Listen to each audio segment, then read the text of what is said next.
nuevamente a Línea Médica. Yo soy el doctor Jorge Tapia y bueno, hoy vamos a platicar todos sobre el cáncer en niños y adolescentes. Quizá usted haya escuchado alguna noticia devastadora, el decirle que su hijo tiene cáncer. Pero bueno, viene la incertidumbre de esta familia, el miedo, el qué hacer.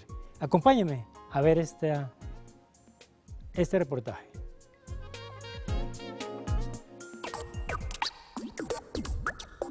En condiciones normales, las células maduran y crecen de forma controlada. El cáncer es un grupo de enfermedades que se originan de la célula y puede definirse como una enfermedad que se produce cuando existe un desequilibrio entre el funcionamiento normal de la célula y su crecimiento. Existen diversas causas que hacen que las células más susceptibles de crecer de forma errónea o descontrolada. Estas pueden estar relacionadas tanto con la información que se encuentra dentro de la célula, así como con el ambiente que nos rodea. Cuando este grupo de células anormales se unen, forman un tejido que se le denomina tumor. Los tumores pueden ser benignos o malignos.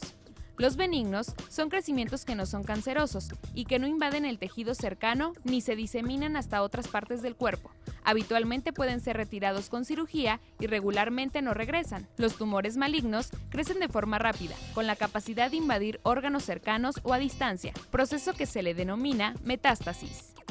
Hasta el momento, no se puede hablar de las causas directas del origen del cáncer, aunque sí puede decirse que existen varios factores de riesgo que se unen para que aparezca, aunque ninguno ha sido relacionado de forma directa, al menos no en cáncer en niños y adolescentes. Entre algunos podemos citar los estilos de vida, como el tabaquismo, el alcoholismo y la drogadicción, los factores genéticos, factores ocupacionales, como la profesión de los padres, exposición a agentes químicos, como pueden ser solventes, hidrocarburos, etc., y factores biológicos, infección de virus como el de la hepatitis C, etc.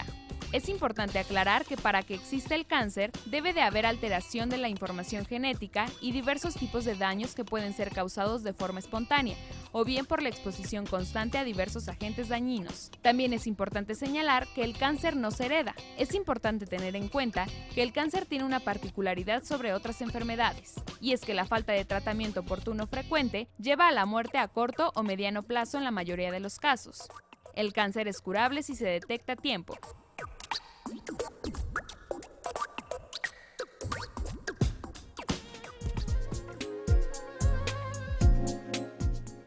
Bueno, como lo han visto ustedes en este reportaje, bonito reportaje en el que el cáncer en el niño y en el adolescente, bueno, como lo dije al principio, es una noticia devastadora para los padres de familia cuando se les dice que tiene cáncer su hijo. Pero quizá empieza ahí el miedo, la incertidumbre de esta noticia. Y bueno, hoy vamos a tocar puntos importantes en el que usted esté pendiente y que el cáncer es curable si se detecta a tiempo. Quiero presentarle a la licenciada Laura Angélica Ocampo Esparza, es responsable estatal del programa Sigamos Aprendiendo del Hospital Centenario Bienvenida. Hola, buenas tardes, mucho gusto. Y tengo la presencia también del doctor Carlos Alberto León Blas, responsable del programa Prevención del Cáncer del Instituto de Servicios de Salud del Estado de Aguascalientes. Bienvenido, doctor. Muchas gracias por la invitación. Bueno, pues arranquemos este programa que es tan interesante y que vienen ya fechas en el que febrero, Día del Amor y la Amistad, y que también estamos en la lucha continua para la prevención de esta terrible enfermedad. Y vaya qué lucha el festejar más que nada el Día Mundial del Cáncer y que se aproxima otra fecha que más al rato diremos qué eventos se van a llevar a cabo.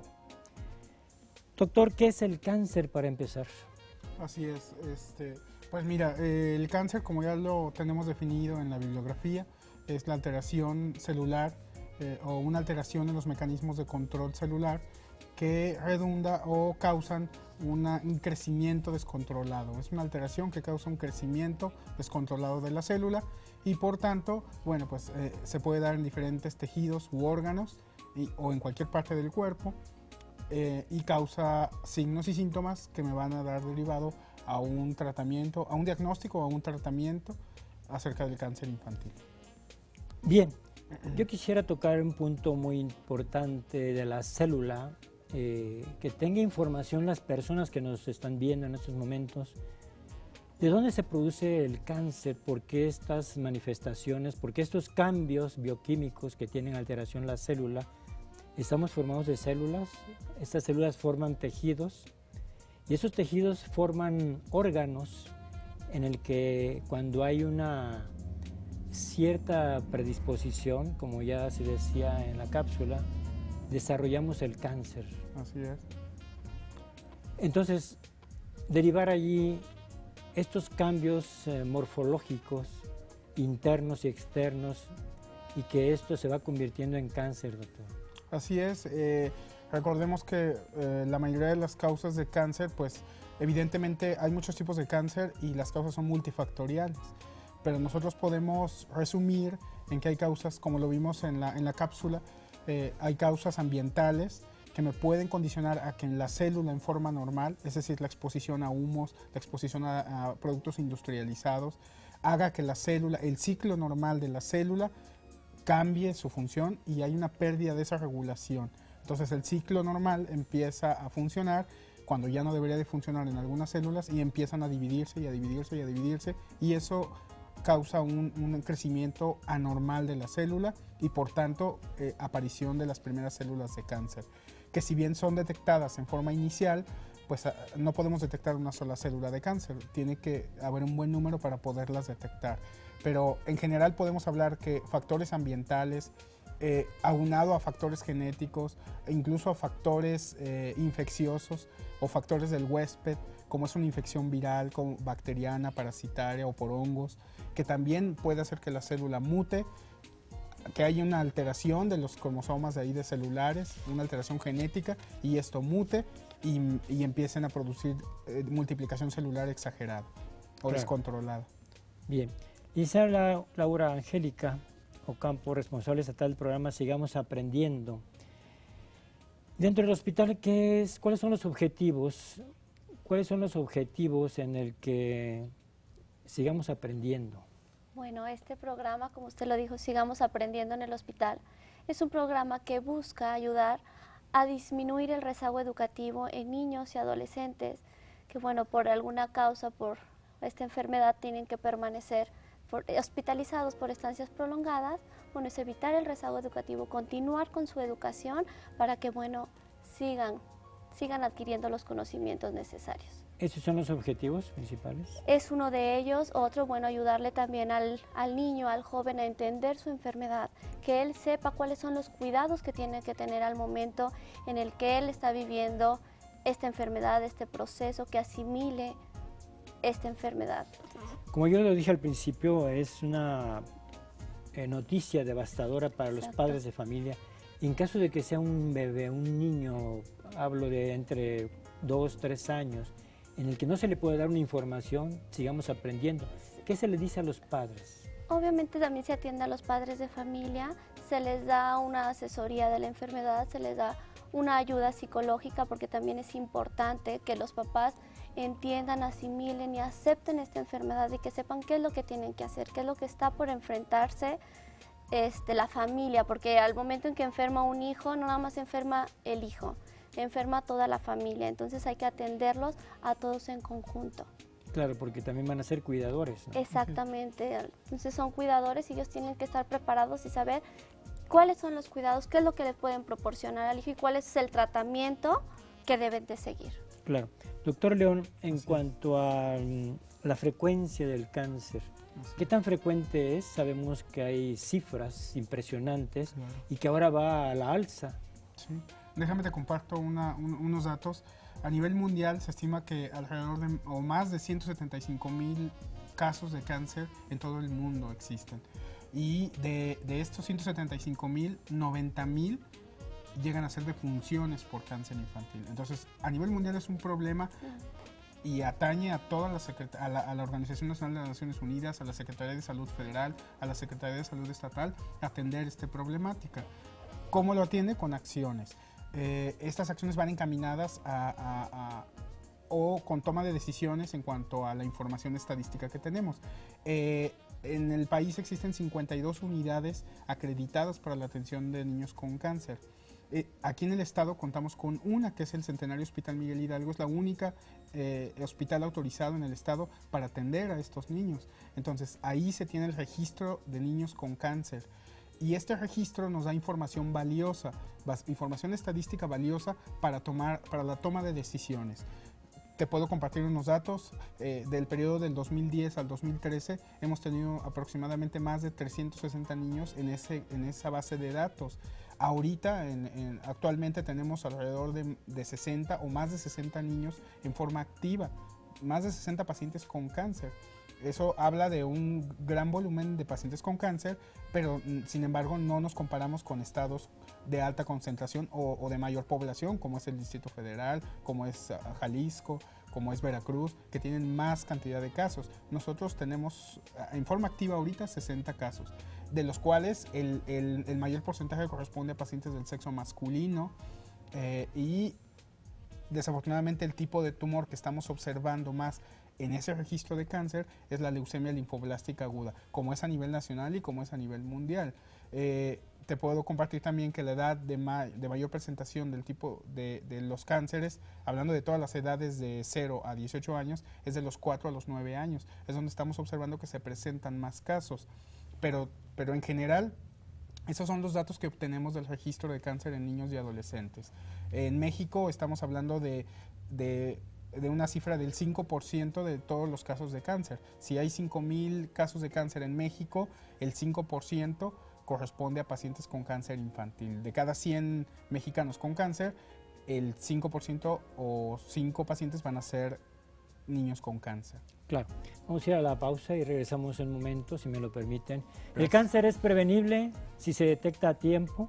La prevención, y aquí en el Hospital Hidalgo y en nuestro estado, tecnología de punta para abatirlo. Regresamos.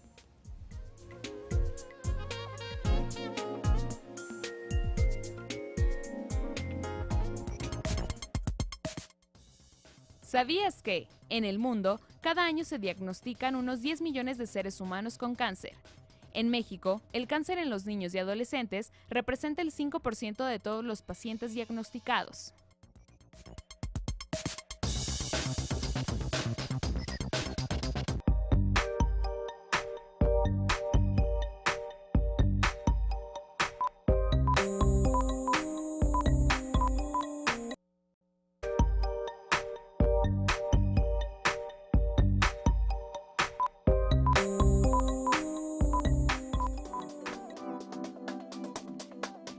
Estamos de regreso y bueno, estamos platicando todos sobre el cáncer en niños y adolescentes aquí en Aguascalientes. En este mes se está festejando, va a haber pláticas conmemorando más que nada el Día de la Lucha contra el Cáncer y el cáncer en niños y en el adolescente. Licenciada, caminemos juntos, ayudemos juntos. ¿Cuáles son los pasos siguientes a seguir? Bueno, una de las metas es ayudar a los niños a que se certifiquen por medio del programa, y esto lo hacemos con ayuda de la escuela amiga. Hacemos ese lazo con la escuela para que la escuela, bueno, nos pueda proporcionar cuáles son las temáticas que los alumnos están viendo en su escuela regular, para nosotros retomarlo en el aula los días que los niños van a quimioterapia o cuando permanecen internados, y bueno, de esta manera, como le comentaba, continuar con el aprendizaje y que los niños no pierdan el año, y por lo tanto certificarlos y que vayan pasando de año. Es una de las acciones que hace el programa. Bien. Doctor León Blas, en cuanto al diagnóstico, empezamos así rápidamente, los síntomas. ¿Cómo son los síntomas? ¿Cómo se presenta un niño que empieza con cáncer? ¿Cómo se detecta? ¿Y cuáles son los estudios a realizar? Así es. Mira, esa es una pregunta muy importante y creo que es el tema que nos ocupa en esta ocasión prácticamente, que es difundir, que la población sepa cuáles son los signos y síntomas. Estamos realizando una campaña intensiva en la Secretaría de Salud Estatal para darle a conocer a la población cuáles son estos signos y síntomas. Por ejemplo, dolores de cabeza frecuentes que no ceden a analgésicos. Otro síntoma puede ser fiebre de origen desconocido o fiebre que no se quita con medicamentos y que alerta a la mamá o alerta al papá de que algo está pasando con ese niño. Probablemente sea una infección, que es lo más común, pero hay que investigar otras causas. Tercero, la palidez de los tegumentos, que esté pálido, que tenga pérdida del color normal del niño o del adolescente. Enseguida, que tenga mareos o que tenga incluso sangrados en cualquiera de sus cavidades, es decir, en la boca, en la nariz o en la piel, pequeñas petequias, eso también o moretones, puede ser un signo o síntoma de cáncer. Entonces hay que atenderlo y hay que vigilarlo. El mareo, por supuesto, una luz blanca o una manchita blanca en el interior del ojo también me puede indicar la presencia de un posible cáncer y hay que tratarlo y atenderlo a tiempo. El diagnóstico tiene que ser de forma oportuna, tiene que ser realizado por un médico. Hay la confianza y hay la capacitación por parte de la Secretaría de Salud para que la población acuda a las unidades de salud, llámese IMSS, ISSSTE o unidades del sector salud, de ICEA, y el médico está entrenado en detectar los signos y síntomas y inmediatamente referirlo al segundo o incluso directamente hasta el hospital tercer nivel con los médicos oncólogos para que ellos descarten que pudiera tratarse de una enfermedad. El inicio del tratamiento, bueno, ya varía en diferentes etapas. Podemos iniciar se puede iniciar, dependiendo de la etapa que se encuentre el tumor, con radioterapia, quimioterapia, incluso se les da sus sesiones de acelerador con el acelerador lineal, pero esto depende de la etapa en que se encuentra el tumor, o incluso tratamientos quirúrgicos, si es que el tipo de tumor lo ameritara, ¿no?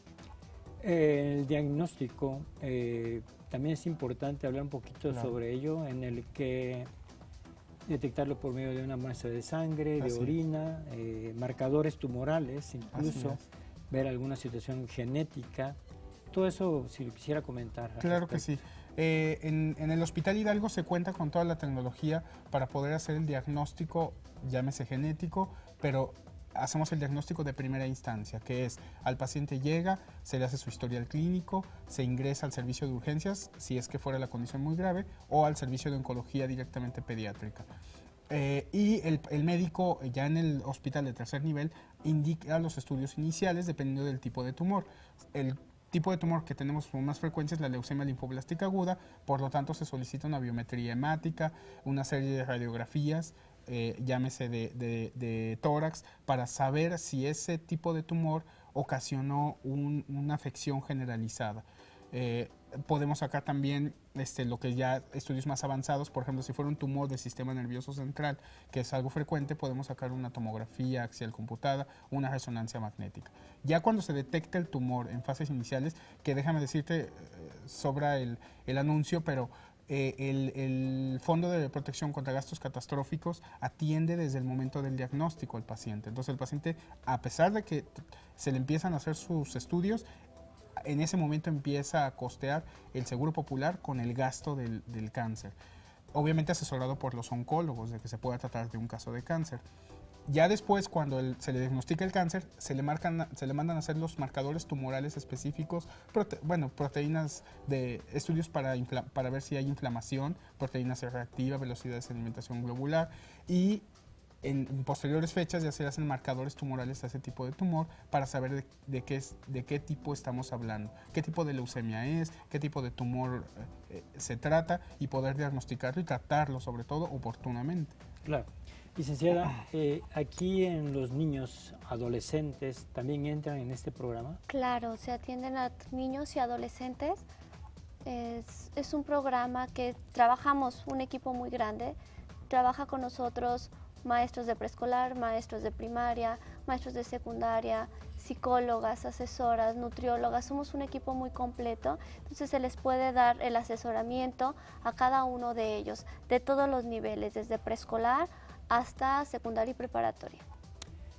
¿Qué otra cosa se les ofrece en este programa tan interesante? Porque es muy importante dar a conocer que sigamos aprendiendo sobre la lucha contra esa terrible enfermedad. Exactamente, y es sobre la lucha y también como le comentaba, continuar con los estudios, que los niños no por tener una enfermedad crean que sus estudios terminaron, que su vida se truncó, no, al contrario, tenemos que darle las herramientas para que ellos sepan enfrentarse a la vida, que sepan que el estudio es un medio y que bueno, ahorita están luchando con una enfermedad, pero tenemos que seguir luchando por adquirir esas herramientas, porque bueno, tenemos un gran índice de niños que bueno, superan el cáncer, entonces también tenemos que darle esas herramientas, la herramienta del estudio para que puedan salir adelante.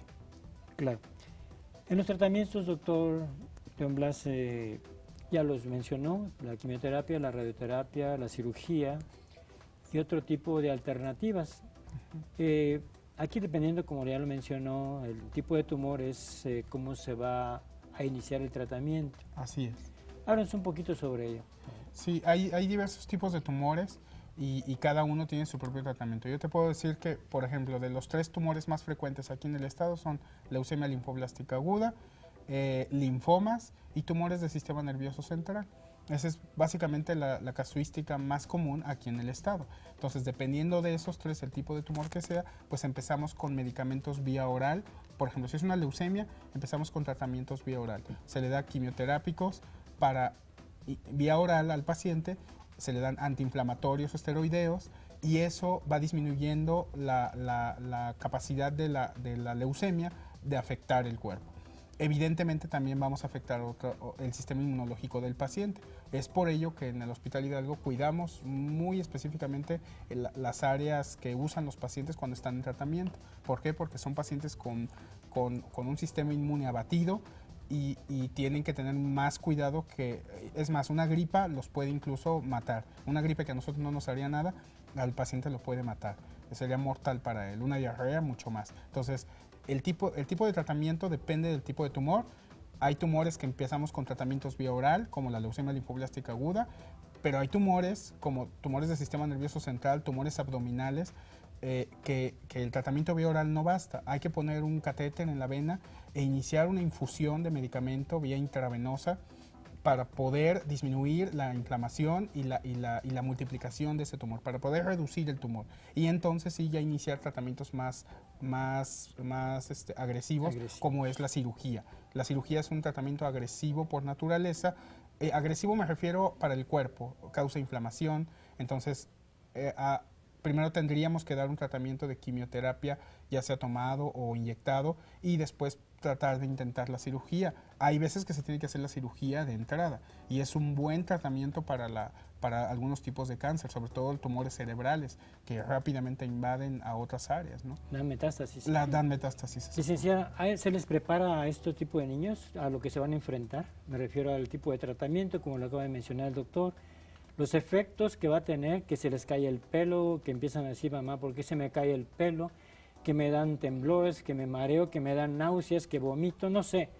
Claro. ¿Hay preparación para ello? Claro que sí. Dependiendo de la edad del niño, es como se le va a explicar todo lo que él va a pasar. La pérdida de cabello, la fatiga constante, les va a dar un poco más de sueño. Todo esto se les va explicando dependiendo de la edad de cada uno de ellos. También nosotros trabajamos en conjunto con el CRIT, con lo que es la fábrica de pelucas. Entonces nosotros también por medio del programa les proporcionamos su peluca oncológica. Bueno, porque hay algunos niños que sí les afecta mucho la pérdida de cabello, más en las niñas. Entonces les preocupa mucho este tema. Entonces también, como lo comentaba, trabajamos en conjunto con el CRIT. El CRIT nos proporciona estas pelucas oncológicas, bueno, para ayudarle un poco a las niñas en esta área. Pero sí se les prepara a los niños qué es lo que va a pasar con su cuerpo, cómo lo tienen que cuidar en base a estas técnicas que ellos tienen que saber por medio del programa. ¿Tienen depresión esos pacientitos? Claro que sí, a su edad sí presentan depresión y bueno, cada uno de ellos los expresa de manera diferente. Entonces, en verdad hay que escucharlos, hay que atendernos, hay que estar alerta a cada uno de ellos, bueno, para ayudarles a superar esta depresión. Claro. Es muy importante en estos niños el estado de ánimo. Entonces, padres de familia, oncólogos y todos los que laboramos dentro del Hospital Hidalgo, estamos en acompañamiento con ellos, bueno, para ayudarles en este proceso. Claro. Doctor León Blas, también hay dentro de la terapéutica el trasplante, sí. Los trasplantes, los de médula ósea, y como lo hemos mencionado aquí, que el tumor más frecuente de los cánceres es la leucemia. La leucemia, bueno, pues hay tratamiento ya inmediato, en el que el abordaje es impresionante y se puede curar el cáncer. Así es. Cuando se detecta a tiempo. Así es, entre más temprano lleguemos a detectar el cáncer, tiene mayor probabilidad de ser curado. Hablando específicamente de las leucemias, hasta el 70% de los pacientes con cáncer puede ser curado si es que se atiende a tiempo. Entonces es muy importante que el paciente llegue oportunamente.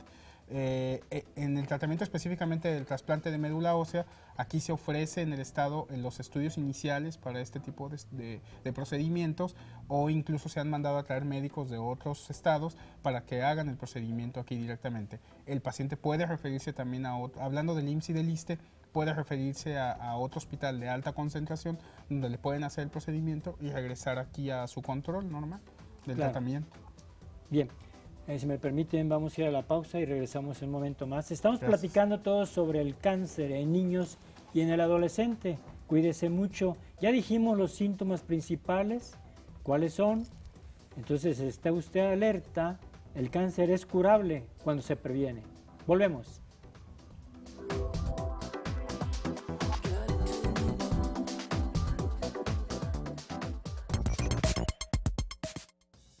¿Sabías que el cáncer infantil ha evolucionado en las últimas décadas hacia la curación aproximadamente en el 75% de los casos? Sin embargo, sigue siendo la segunda causa de muerte en niños por detrás de los accidentes.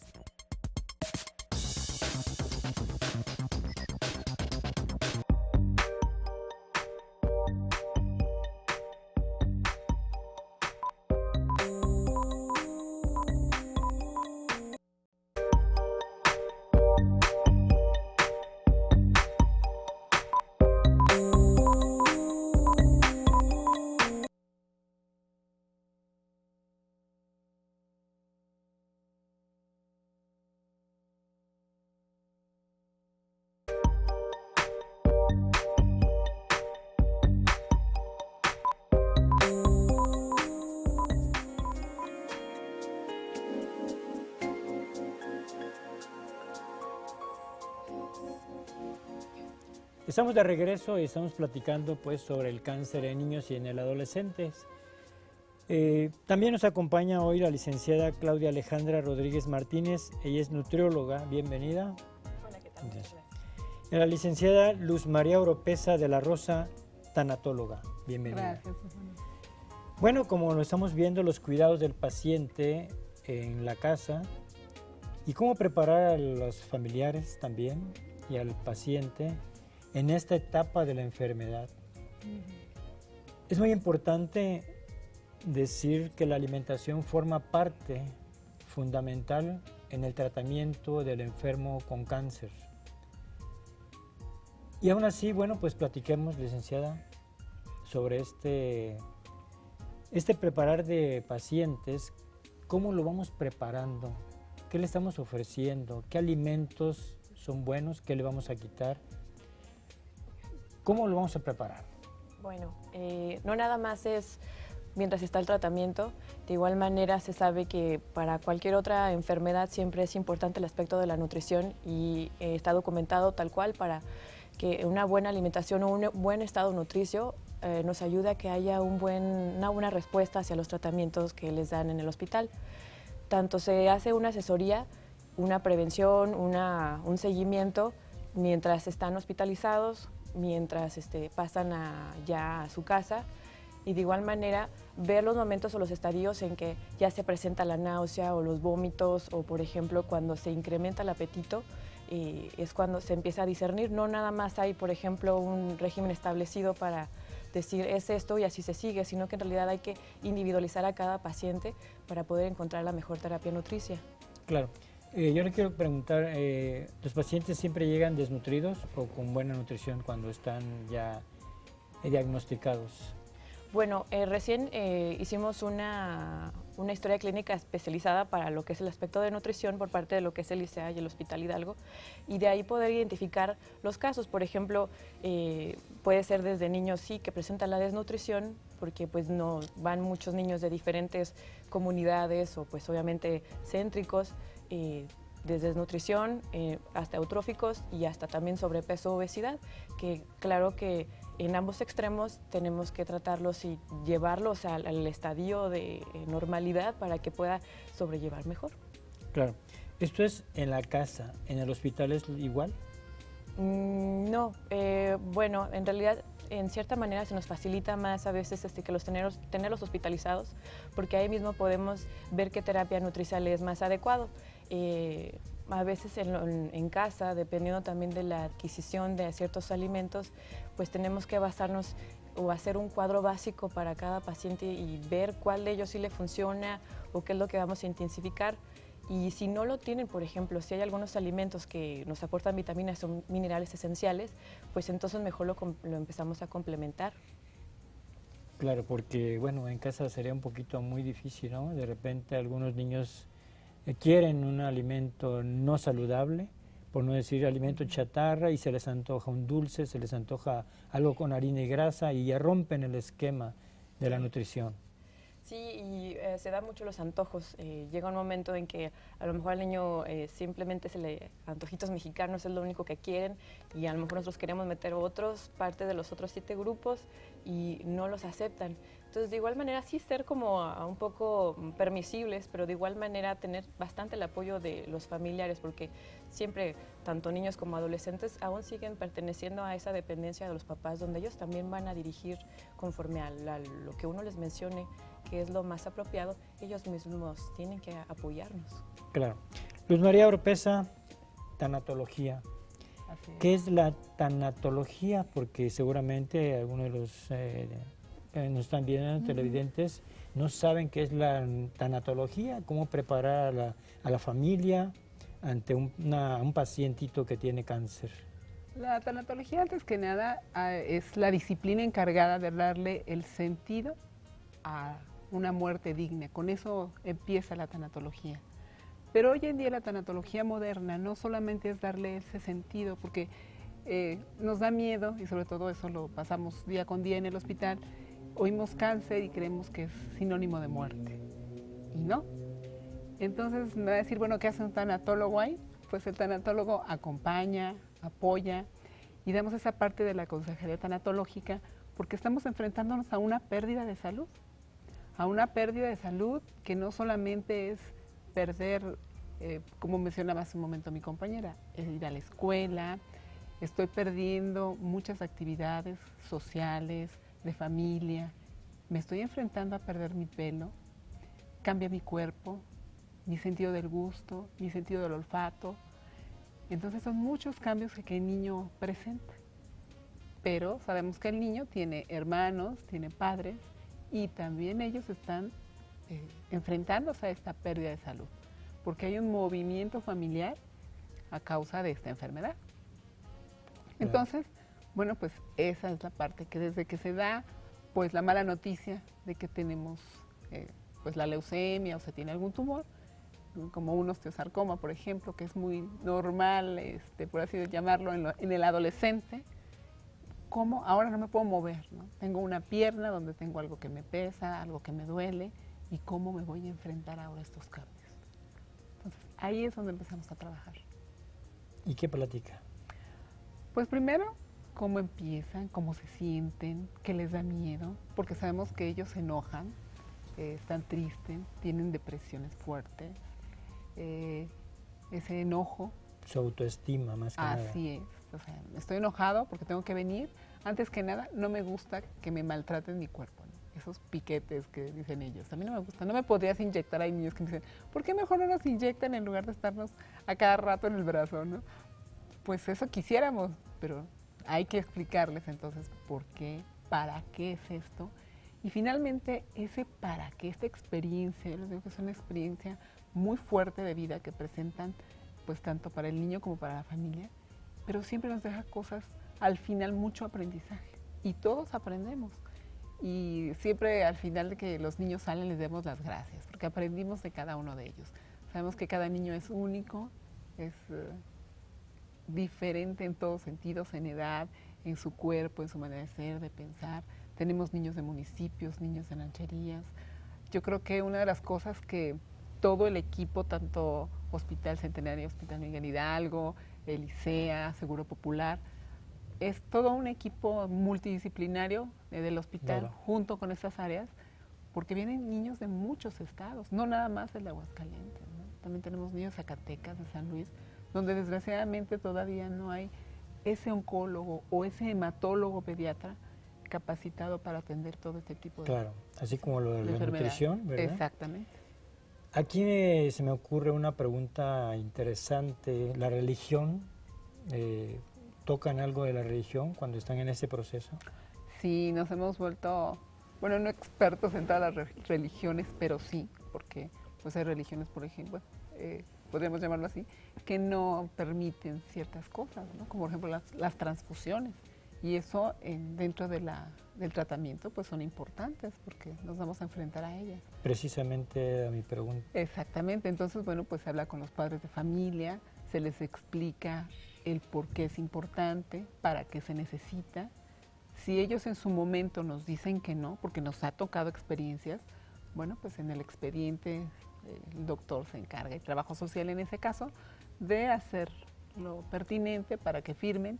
Si algo le sucede al niño, pues no es culpa ni del hospital, ni del médico, ni nada de esto, ¿no? Sino que los padres dicen no. Claro. Doctor León Blas, esto es muy importante comentarlo porque forma parte del tratamiento y de la cura total de este paciente. ¿Qué hacemos en este caso? Pues evidentemente, dependiendo del tipo de cáncer, como ya decía la licenciada Lucero, es un equipo multidisciplinario. Nosotros tenemos en el Hospital Hidalgo diferentes tipos de personajes, llámese psicólogos, llámese la tanatóloga, llámese el nutriólogo, la responsable del programa Sigamos Aprendiendo y los oncólogos y hematólogos del hospital, pediatras. Ellos en teoría deben hacer un equipo multidisciplinario y ofrecer un tipo de tratamiento adecuado y específico para cada paciente, pero no van solos, o sea, el tratamiento no va solo, se le da la consejería por diversos ángulos, llámese psicología, llámese incluso psiquiatría o lo que el paciente ocupe para su tratamiento. El determinante es ofrecerle el mejor tratamiento de acuerdo al tipo de tumor que tenga y este tratamiento, bueno, va enfocado también al tipo de edad que tenga el paciente.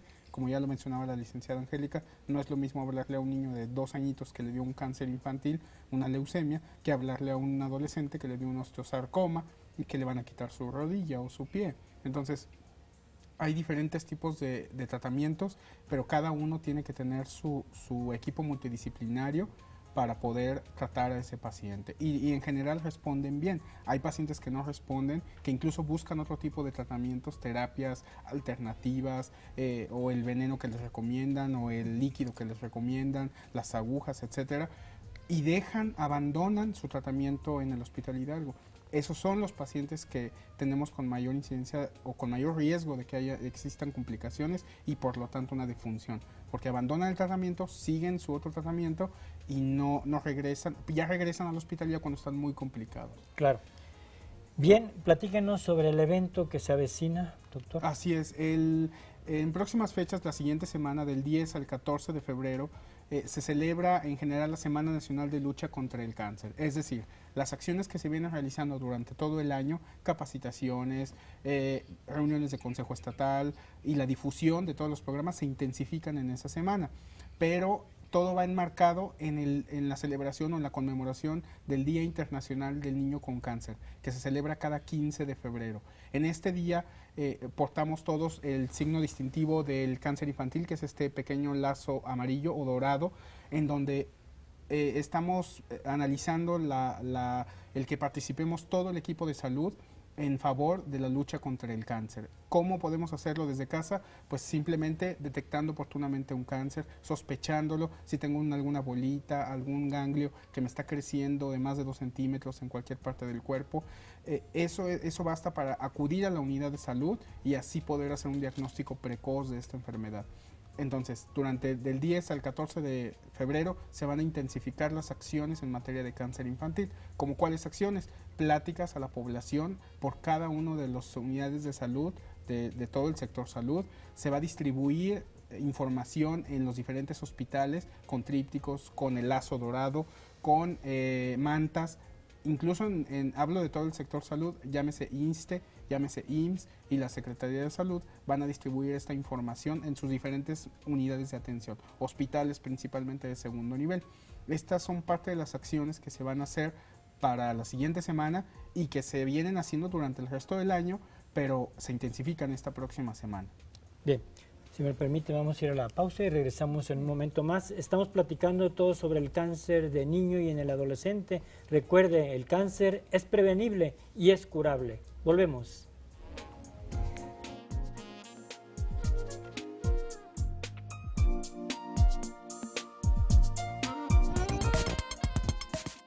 ¿Sabías que los tipos de cáncer más frecuentes diagnosticados en niños y adolescentes son leucemias, linfomas, tumores del sistema nervioso central, retinoblastoma, osteosarcoma y tumor de Wilms?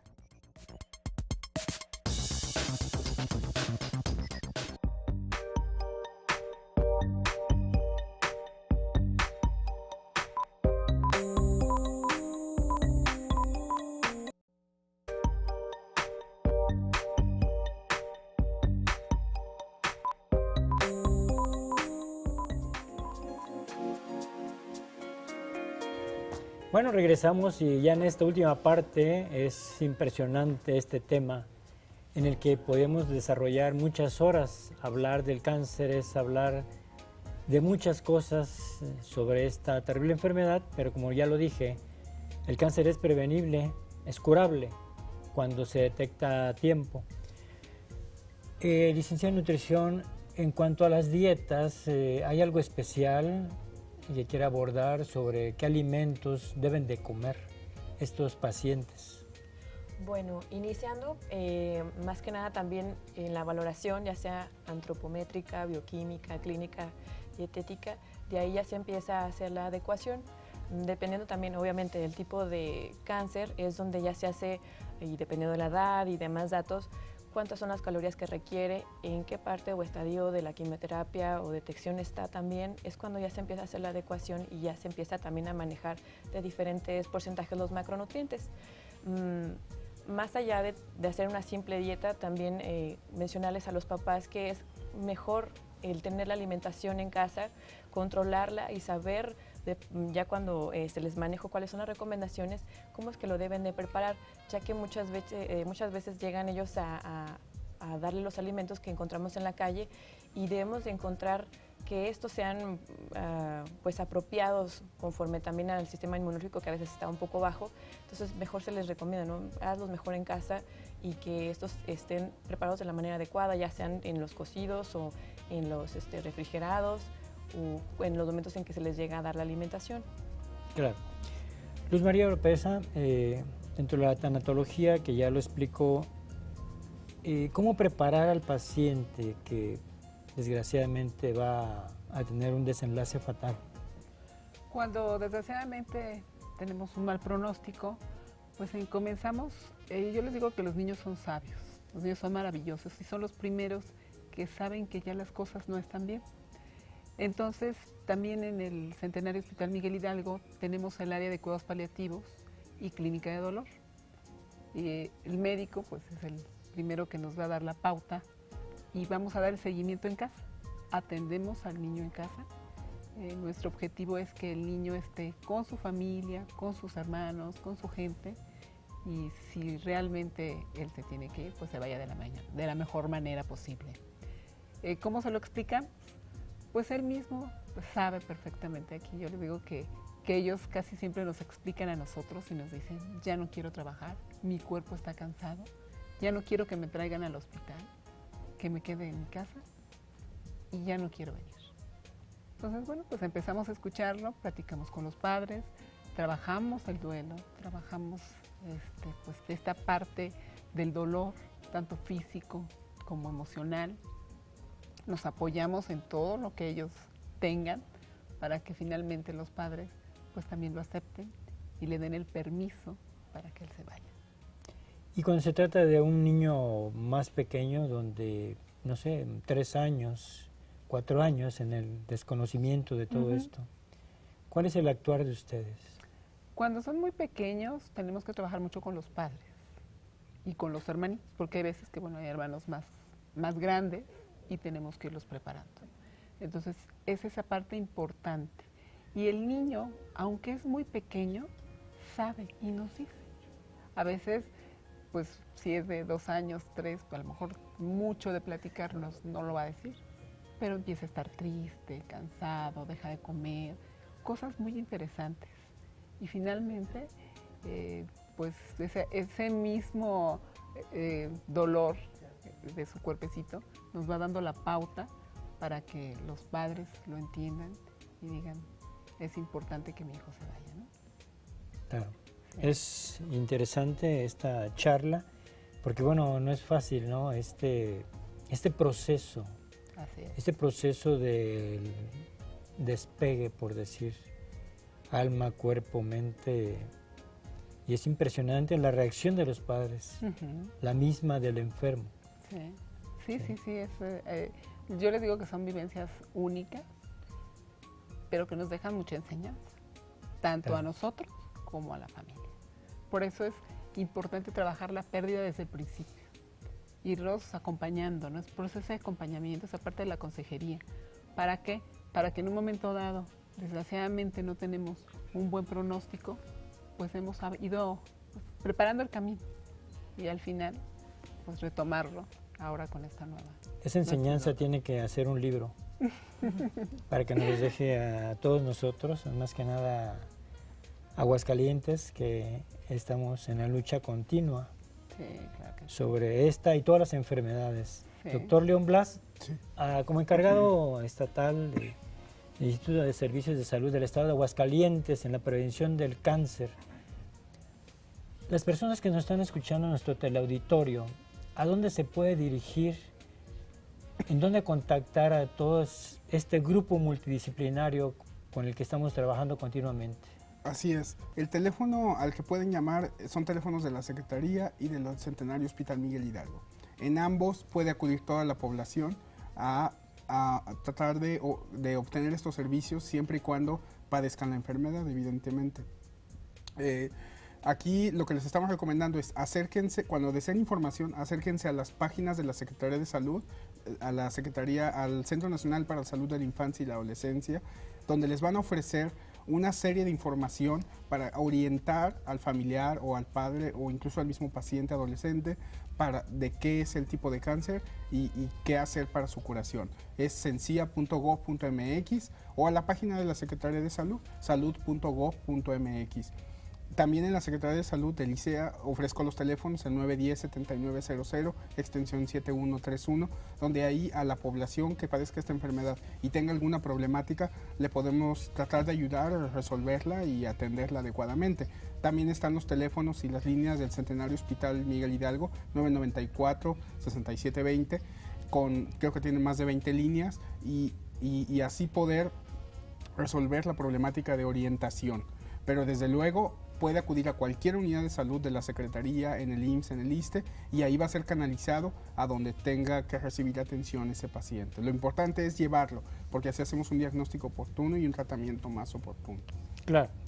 Licenciada Claudia Alejandra, licenciada en nutrición, después de que se ha superado esta etapa del cáncer, ¿la nutrición cambia de por vida?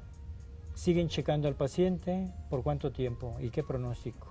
Bueno, más aparte los que están dentro del periodo de tratamiento, aún se siguen controlando ya sea los pacientes en vigilancia y claro, se les maneja puerta abierta si ellos quisieran todavía retomar. Más sin embargo, ya cuando están en la época de vigilancia ya no hay tanto problema o ya no se encuentran esos síntomas que son desfavorables a la alimentación.